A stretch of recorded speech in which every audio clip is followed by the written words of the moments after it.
dari ranji silsilah itu ada beberapa yang perlu untuk kita catat sebagai pengetahuan sejarah dan untuk menambah kecintaan kita kepada Nabi sallallahu alaihi wasallam, dan juga nanti berfaedah untuk perkara-perkara masalah hukum syariat kemudian dari ranji itu. Ada beberapa catatan. Yang pertama terkait dengan kakek Nabi Hashim.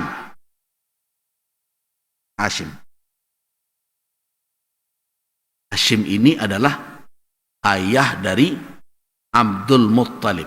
Jadi Nabi SAW Muhammad bin Abdullah bin Abdul Muttalib bin Hashim bin Abdi Manaf. Hashim putra Abdi Manaf. Hashim ayah dari Abdul. Kenapa ini perlu kita cari tahu tokoh kakek Nabi yang Hashim ini? Karena kalau orang mencari tentang bagaimana peristiwa hijrah terjadi dan bagaimana Nabi sallallahu alaihi wasallam sampai di Madinah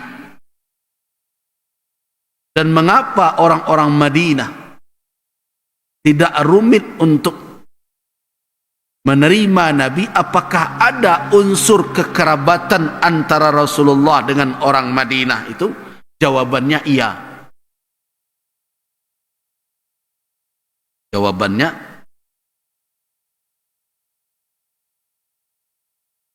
ketika kita membaca tentang hijrah Nabi sallallahu alaihi wasallam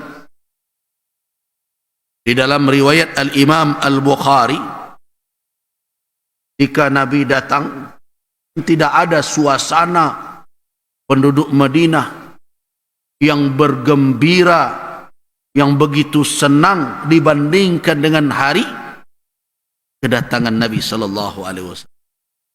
Dan tidak ada suasana yang sangat sedih, duka yang dialami oleh penduduk Madinah melainkan di hari wafatnya Rasulullah sallallahu alaihi wasallam.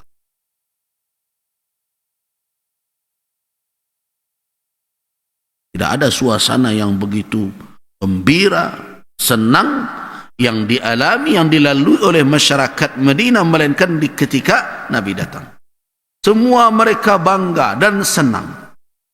Sehingga setiap orang, setiap rumah, setiap kabilah merindukan Nabi singgah dan bermalam di tempat mereka. Tarik kiri kaki tali unta Nabi itu, Rasulullah singgah dahulu, ya Rasulullah singgah dahulu. Nah, itu yang terjadi.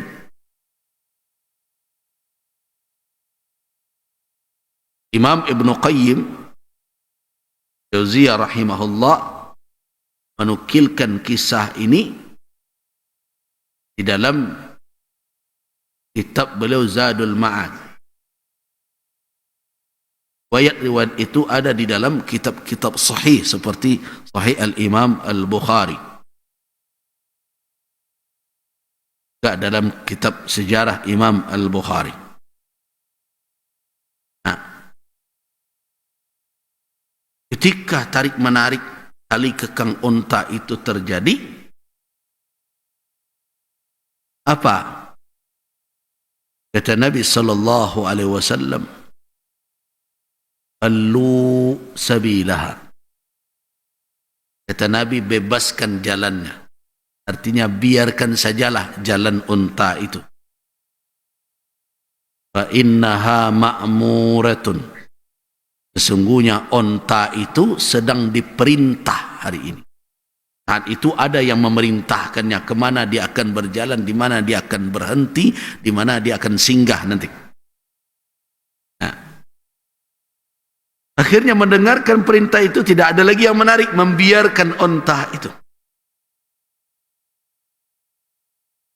Biarkan unta itu berjalan sehingga sampailah unta tersebut di lokasi Masjid Nabi saat sekarang.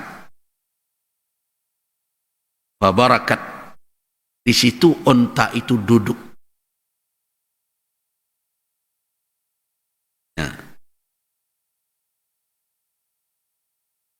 Jika onta itu duduk, Nabi belum turun lagi.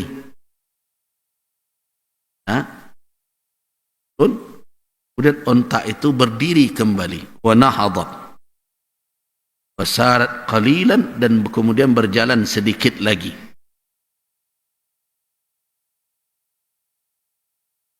Kemudian thumma iltafatat wa raja'at fi mawdi'iha al-awwal fabarakat. Jalan dia sedikit, itu seperti melihat kiri kanan, balik dia ke tempat pertama dan duduk kembali. Fanazala anha. Baru Nabi sallallahu alaihi wasallam turun.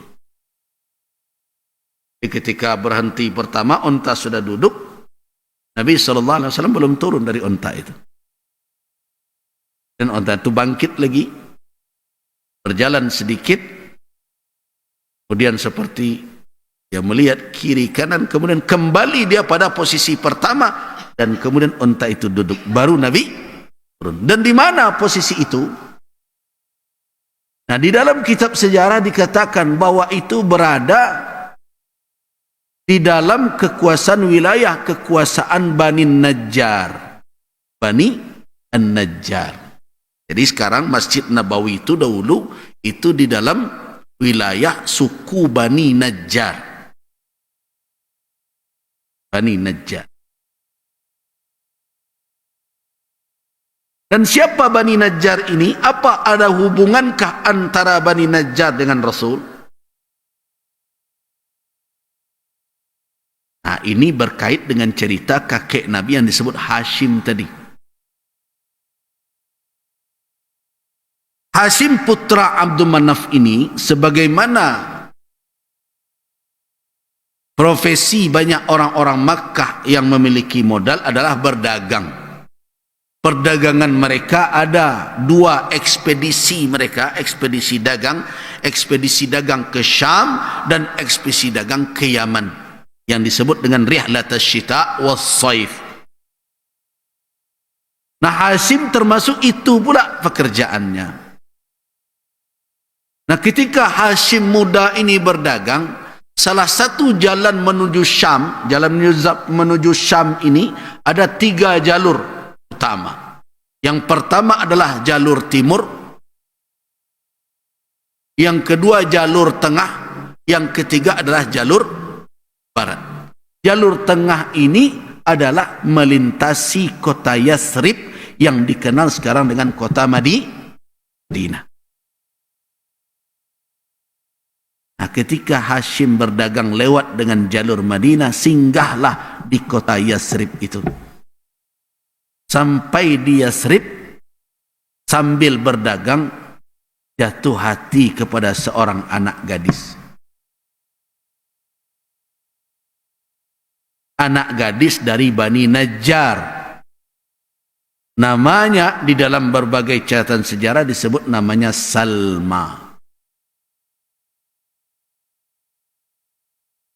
Dan terjadilah pernikahan antara Hashim dengan Salma. Menikah. Setelah sekian lama berada di Yathrib, Salma dalam keadaan hamil, Hashim melanjutkan perjalanan menuju Syam, menuju Palestina sekarang. Sesampai di Palestina, malang tak dapat ditolak, mujur tak bisa diraih. Hashim sakit dan wafat di Palestina. Salma hamil, setelah itu melahirkan putra, anak laki-laki, yang diberi nama dengan Syaibah. Syaibah. Kata Syaibah ini bisa 2 maknanya. Yang pertama adalah karena dia wasim, ganteng, gagah. Yang kedua bisa bermakna karena beruban. Ada 2 penjelasan. Dinamakan Syaibah karena memang anaknya gagah. Semenjak lahirnya sudah nampak ketampanannya. Nah, kemudian ada yang mengatakan karena ketika lahir ada beberapa helai uban di kepalanya. Nah, wallahu a'lam mana yang tepat dari itu, tapi yang jelas namanya Syaibah. Nah, kita tahu bahwa tradisi dan kebiasaan Arab semenjak itu yang kemudian dikekalkan oleh Islam, yang bertanggung jawab terhadap anak yatim itu siapa? Walinya, yaitu saudara ayahnya yang laki-laki. Semestinya Syaibah ini diasuh oleh saudara Hashim. Hashim punya saudara? Ada. Siapa saudaranya? Muttalib namanya. Muttalib ini di Makkah. Tidak ikut dengan Hashim dalam perjalanan bisnis dagang itu. Paham nggak Bapak dan Ibu-Ibu? Nah, di zaman itu komunikasi kan tidak seperti sekarang. Bisa pakai WhatsApp.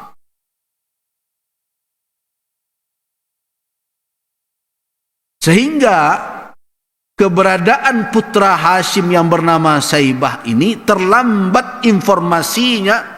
Mungkin orang sudah lupa saja, baru macam tidak disampaikan ini kepada Muttalib.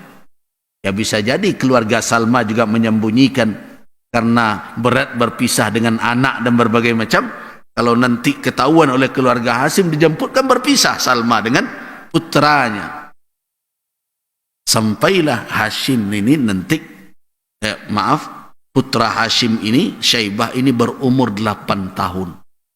Barulah keberadaannya setelah 8 tahun setelah dia lahir, baru berita tentang Hashim memiliki anak di Yathrib atau di Madinah sekarang sampai ke telinga saudaranya Muttalib di Makkah. Mendengarkan itu Muttalib malu sebagai seorang paman tidak bertanggung jawab. Segera saja dia berangkat menuju ke Yathrib menjemput anak saudaranya untuk menjalankan tugasnya sebagai paman, mengasuh anak saudara. Walaupun dengan berat hati, mau tidak mau Salma melepas putranya Syaibah tadi. Nah, akhirnya dibawalah oleh Muttalib Syaibah tadi.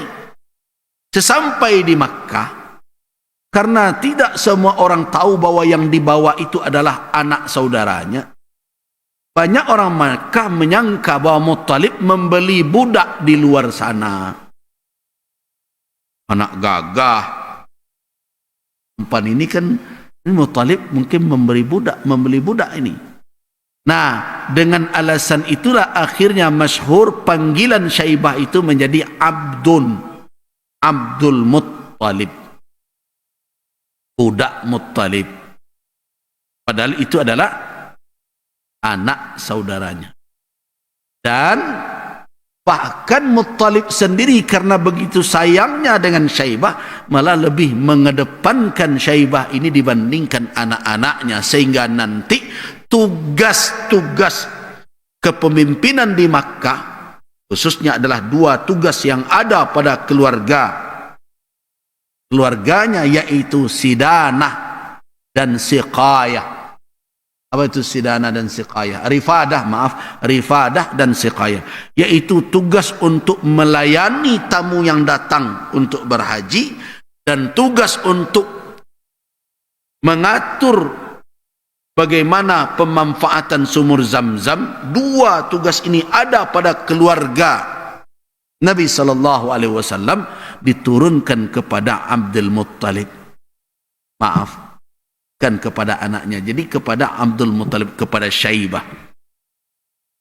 Begitu sayang.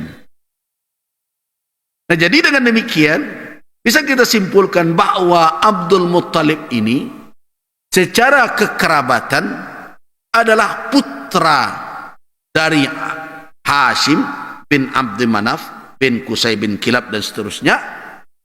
Sedangkan dari garis ibu, dia adalah putra dari Salma yang merupakan wanita dari suku Najjar, Bani Najjar. Bapak dan Ibu sudah bisa lihat kan bahwa Nabi SAW dari sisi garis kekerabatan beliau tidak asing sebenarnya dengan kota Yasrib dan Madinah. Kenapa?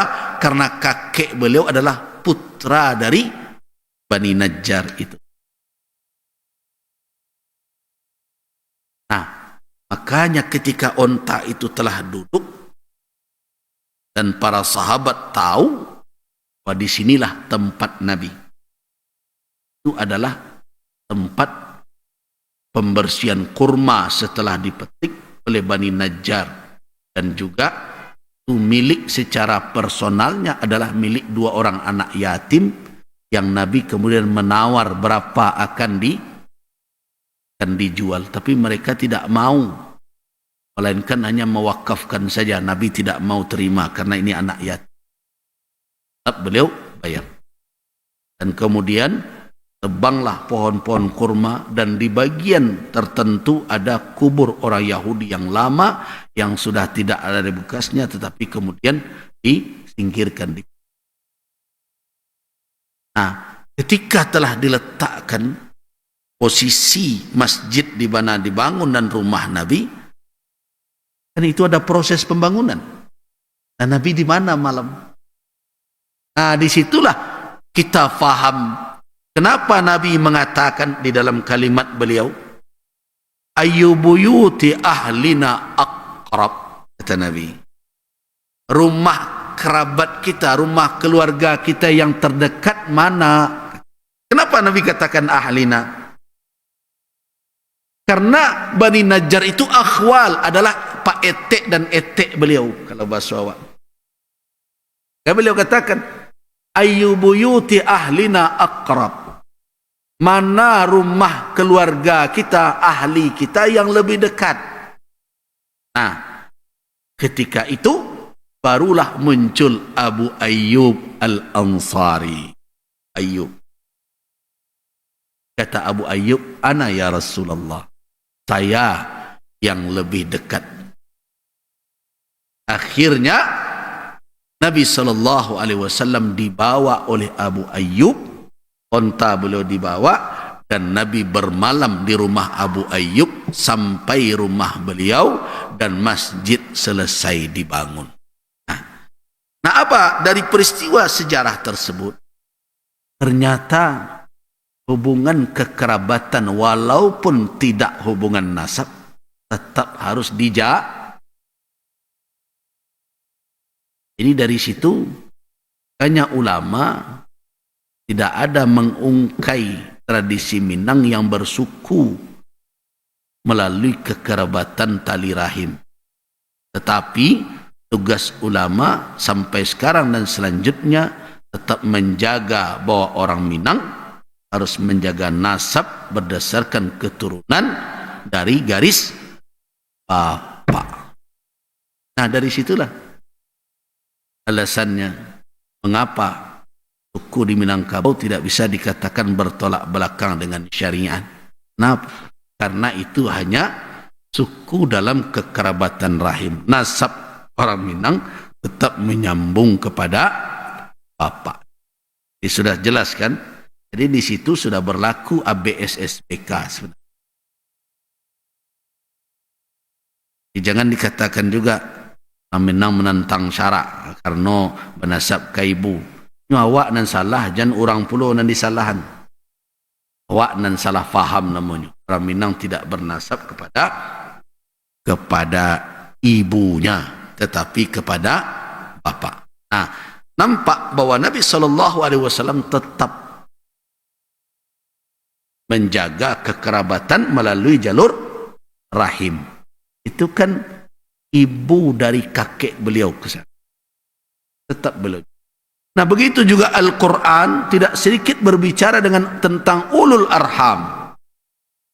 Dan di dalam kewarisan juga nanti ada pembicaraan secara khusus tentang ulul arham.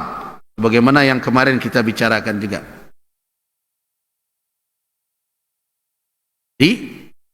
Dari kisah tersebut dan dari peristiwa kehadiran Nabi pertama di Madinah, maka jelas bahwa kerabatan melalui tali rahim tetap saja dipelihara oleh Rasul, sehingga beliau langsung saja ketika itu mengatakan ayyu buyuti ahlina aqrab, mana rumah keluarga kita yang paling dekat. Ya, disitulah Abu Ayyub Al-Ansari tampil mengatakan, ana ya Rasulullah hadhihi dari wa hadha babi. Ya Rasulullah, saya yang dekat kekerabatan itu, dan ini rumah saya, dan ini pintu saya ya Rasul.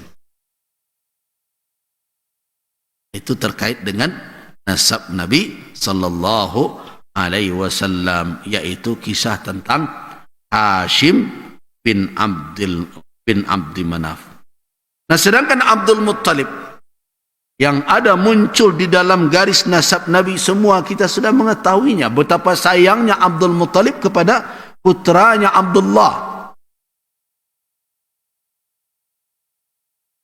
Putranya Abdullah. Sehingga ketika para wujaha, para tokoh Quraisy menyarankan kepada Abdul Muttalib, jangan engkau sembelih anakmu sesuai dengan nazarmu itu. Jangan engkau sembelih anakmu. Karena di dalam sejarah ada dua yang ditebus dengan pengorbanan ketika akan disembelih. Satu Ismail, yang satu lagi siapa? Abdullah, ayah Rasul, karena sesuai dengan sumpahnya. Sumpah Abdul Muttalib akan menyembelih salah seorang anaknya. Tapi tokoh-tokoh Quraisy tidak mengizinkan. Makanya setiap diundi nama Abdullah keluar ganti dengan seekor unta, sehingga sampai 100 ekor unta kisahnya, baru kemudian yang keluar baru unta. Anak yang menjadi kesayangan ini yang begitu berharga, yang diharapkan oleh Abdul Muttalib kemudian melanjutkan tugas-tugasnya memimpin kota Makkah, ternyata berumur pendek. Ketika istrinya sedang hamil, ia melakukan ekspedisi dagang dan meninggal pula di kota Madinah, sekarang di Yathrib, ketika singgah di sana sakit. Nah, Yathrib itu terkenal memiliki dahulu penyakit endemik, yaitu humma, yang dikenal dengan humma Yathrib, demam panas kota Yathrib itu. Nah, mungkin seperti malaria dan berbagai. Ketika hijrah awal, banyak para sahabat termasuk Ummul Mukminin Aisyah, masuk juga Bilal bin Rabah, para sahabat terkena oleh penyakit ini. Nah, baru tersingkir penyakit wabah itu dari Madinah karena didoakan oleh Nabi SAW. Waj'al waba'aha, ya Allah, jadikan wabah yang ada di sini di mana? Singkirkan ke pinggir laut sana, ke Juhfah itu. Daerah yang sudah tidak dihuni lagi oleh manusia.